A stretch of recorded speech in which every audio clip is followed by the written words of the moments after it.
So welcome to ప్రజా వెలుగు news. నేను వారు ఇక ఈ రోజు మధ్యాహ్నం 4 గంటల నుంచి కూడా సీఎం రేవంత్ రెడ్డి ఢిల్లీకి వెళ్తున్నారు. సో ఢిల్లీకి వెళ్ళి ఏసీసీ పెద్దలతో కూడా చర్చలు జరిపే అవకాశాలు ఉన్నాయి. మంత్రివర్గ విస్తరణ అని 4 రోజుల నుంచి వార్తలు ఏవైతే వస్తున్న క్రమంలో ఈ రోజు 4 గంటలకి ఇక్కడ తెలంగాణ నుంచి కూడా ఢిల్లీకి వెళ్ళే అవకాశాలు ఎక్కువగా కనిపిస్తున్నాయి. ఏసీసీ పెద్దలు మల్లికార్జున ఖర్గేతో పాటు మిగిలిన కాంగ్రెస్ నేతలు పెద్దలందరితో కూడా రేవంత్ రెడ్డి సమీక్ష సమావేశం నిర్వహించే అవకాశాలు ఎక్కువగా ఉన్నాయి.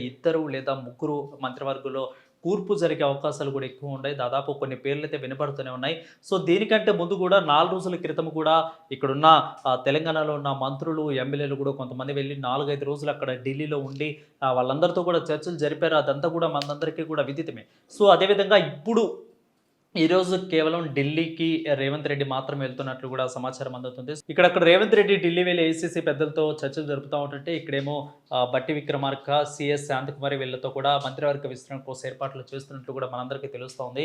సో అదేవిధంగా రేపు 6వ తారీఖు నుంచి కూడా మంత్రివర్గ విస్తరణ జరగకపోతే ఈ నెల చివరాఖరి వరకు కూడా మంచి రోజులు లేవు. కాబట్టి నెక్స్ట్ మంత్ అది పొడిగించే అవకాశాలు కూడా తెలుస్తూ ఉన్నాయి.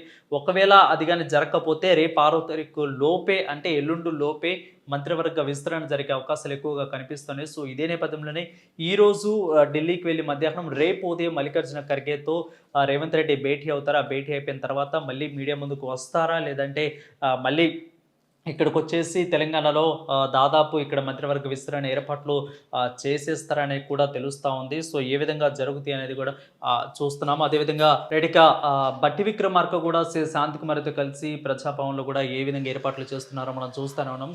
సో ఈ విధంగా శాంతికుమారితో కలిసి ప్రజాభవన్లో కూడా బట్టి విక్రమార్క అన్ని ఏర్పాట్లు కూడా చేస్తున్నట్లు ఉంది.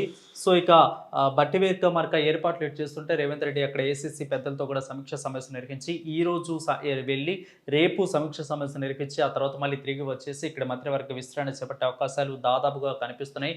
ఒకవేళ 6 లోపు కానీ జరగకపోతే అది వచ్చే నెలకి వాయిదా పడే అవకాశాలు ఉన్నాయి. ఎందుకంటే మంచి రోజులు లేవని దాన్ని వచ్చే నెలకు వేస్తున్నట్లు కూడా తెలుస్తూ ఉంది. Stay tune with us.